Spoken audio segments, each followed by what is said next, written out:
Era el siglo XIX, Chile se encontraba en pleno conflicto con España y en una jugada arriesgada. Nuestro país construye lo que parecía para esa época algo sacado de la ciencia ficción, un submarino. Para conmemorar la Guerra del Pacífico les presentamos la hazaña de Flag, el primer submarino de Chile, de Sudamérica y uno de los primeros del mundo. 10 toneladas de fierro sumergidas bajo el mar. Una máquina con un nivel de tecnología que parecía venir del fantástico mundo de la ciencia ficción. Flag, el primer submarino chileno. Redescubriendo la historia. Dentro de los hechos más extraños, más preciosos de nuestra historia, que tiene muchos, hay una en que se cuenta que en Chile se construyó un submarino, ¿ya?, en los años en que entramos en una época de guerra con España. Un submarino cuando recién Fulton había construido el primero allá por 1812 y Julio Verne todavía no escribía sus 20.000 leguas de viaje submarino del año 69. Por lo tanto, es un hecho único e histórico. Y esto ocurre en una situación en que la Marina no existe, no hay naves. Daniel Malfani es un buzo experto, apasionado por los naufragios y la historia. Él, junto a un equipo, ha dedicado años a la búsqueda de los restos de este submarino que comprobarían la veracidad de este increíble desarrollo. Hablamos de un patrimonio cultural sumergido que es el Puerto de Valparaíso. Normalmente nosotros tendemos a mirar solamente lo que está arriba, lo que vemos, las casas, algunos edificios, algunos puertos. Pero hay ciudades como Valparaíso que tienen patrimonio bajo esa visión, en este caso bajo el mar. Estamos hablando de un puerto que tiene más de 500 naufragios, muchos de ellos se encuentran bajo la ciudad el día de hoy. Los naufragios antiguos, los buques de madera, terminaban en las playas.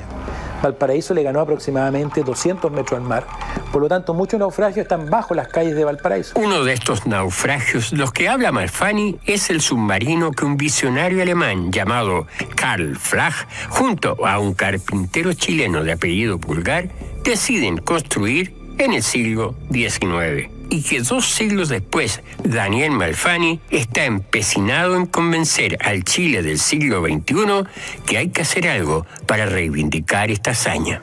En esa época, nuestro pequeño país estaba lejano de muchas tecnologías, calles de tierra, carretas, no teníamos armas ni barcos capaces de derrocar a la más poderosa armada del mundo de esa época. Así que se desarrolla ideas para poder destruir el bloqueo de la escuadra más poderosa que existía en América, que era la escuadra española. La poderosa flota española aterrorizaba a los puertos americanos con sus cañones, mostrándose como una fuerza invencible. La breve guerra contra España de los años 65 y 66 nos demostró lo débiles que estábamos. No solo con un puerto destruido, sino con tensas relaciones con los países fronterizos, especialmente en la Patagonia con Argentina y en el norte con Perú y Bolivia, que ya nos había declarado la guerra, pero que no se produjo. En medio de esa desesperación, el ingeniero alemán radicado en Chile, Karl Flag, ofrece al presidente José Joaquín Pérez algo que recién la ciencia ficción iba a plantear 4 años después. Le plantea hacer un submarino, el primer submarino chileno y el 6º en la historia del mundo. Lo paradojal de esta historia en que en un país en que hablábamos que la gente se movilizaba en carreta, a caballo, se va a desarrollar una máquina que va a poder navegar bajo el agua. Hacer un submarino era una locura, como corresponde a nuestro país que siempre se caracteriza por su locura. ¿Cuál es la idea del submarino? Obviamente llegar a la modernidad más absoluta. En la época nosotros tenemos un solo barco, la Esmeralda, y además un pontón que sirve para algunas cosas más. Esta idea del submarino la desarrollan en el puerto.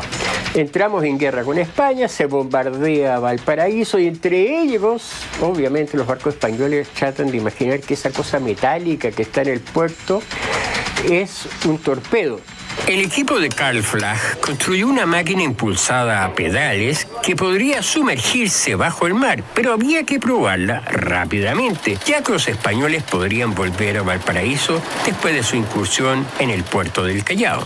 Estamos hablando que se comienza su construcción enero-febrero de 1866. Después de meses de un intenso e incansable trabajo, el equipo liderado por Flagg tenía que llevar hasta el mar esta máquina de 10 toneladas, construida con un fondo de madera y blindado con fierro. Tenía 13 metros de largo y 3 metros de ancho, quedando como espacio útil para la tripulación 10 metros de largo por 2,8 metros de ancho. Es una estructura que tiene 13 metros de largo, 3 metros de diámetro, va a tener aquí unos alerones y va a tener 4 ventanas o claraboyas por banda. Por lo tanto, le entra la luz en algo al submarino. Aquí está la escotilla de acceso que va a tener el submarino. Cuando uno bajaba por las escotillas, según lo que sabemos, abajo había una pequeña mesa de centro donde Karl Flagg llevaba los antecedentes y dirigía la operación. Acá en esta bosquejo se ve una parte de una hélice. El submarino va a tener 2 hélices que van a ser movidas por fuerza manual. El submarino entra al mar y se sumerge. Pasa un tiempo y aparece nuevamente en la superficie. Habían logrado lo que parecía imposible. Y su primera navegación va a efectuarse aproximadamente el 21 de abril de 1866. Como navega en forma exitosa, se considera submarino. Para cerrar una prueba gloriosa, el submarino se vuelve a sumergir y regresa hasta el puerto donde sale a flote victorioso de su primera batalla contra el mar. Ahora deberían ajustar detalles y prepararse para un posible enfrentamiento con la Armada Española. Pero había que hacer nuevas pruebas, ya que si querían acercarse a las naves españolas, debían adentrarse a una distancia y profundidad mayor en el mar. Deberían realizar entonces una nueva inmersión. Y bueno, Karl, ¿qué piensa? Nos van a volver a bombardear, según lo que él sabe, y el 3 de mayo va a hacer una navegación un poco más profunda. La tripulación vuelve a arriesgar sus vidas. Regresan al mar para probar si el cañón tiene la potencia suficiente para acertarle a la flota española. Pero algo falla. La idea era poder disparar a la línea de flotación del buque adversario, objeto de causarle un daño, y que ese daño permitiera causarle una avería mayor y probablemente la intención era hundir, obviamente, la nave. Lamentablemente, el diseño no le permitía pasar los 10 metros. Y el sistema de lastre, unos pesos que se instalan debajo de esta máquina infernal, en caso de tener problemas que se suelten para volver a superficie, según la experiencia moderna, tienen un diseño con un error. Eso va a hacer que se va hacia el fondo, se incrusta en el fondo. El submarino no vuelve a salir a flote. Se intenta rescatarlo, pero a los pocos días la búsqueda se abandona. La Armada Española nunca regresa, ya que en Perú sufre serios daños. Se acaba la guerra y el Flagg, junto a sus tripulantes, son sepultados bajo el fango de la bahía de Valparaíso. Y ahora, una vez más, estamos reviviendo la historia del submarino chileno de 1865-66, porque es parte de la historia increíble de este país. Y obviamente que recuperarlo sería maravilloso. Me recuerda el Ictinos y otros barcos submarinos que hay en todo el mundo, que fueron esos primeros. ¿Por qué teníamos un submarino nosotros? Fíjense interesante. Chile va a tener el primer ferrocarril en Sudamérica el año 51. Vamos a tener el primer submarino el año 65-66. Chile es muy avanzado siempre en tecnología. Y eso hace que fuera un país tan distinto al resto de América. Objetivo, ¿qué vamos a recuperar? La historia, evidente. Pero también esa gente que soñando con la modernidad del futuro, con la alta tecnología de esos años, se atrevió a hacer un submarino y viajar para subir una vez más. Ojalá podamos ayudarles ahora a subir. Ellos mueren en defensa de nuestra patria. No mueren por una actividad personal. Ellos no merecen estar abandonados, no merecen estar en el centro de la vida del paraíso sin hacer un esfuerzo por traerlos de vuelta.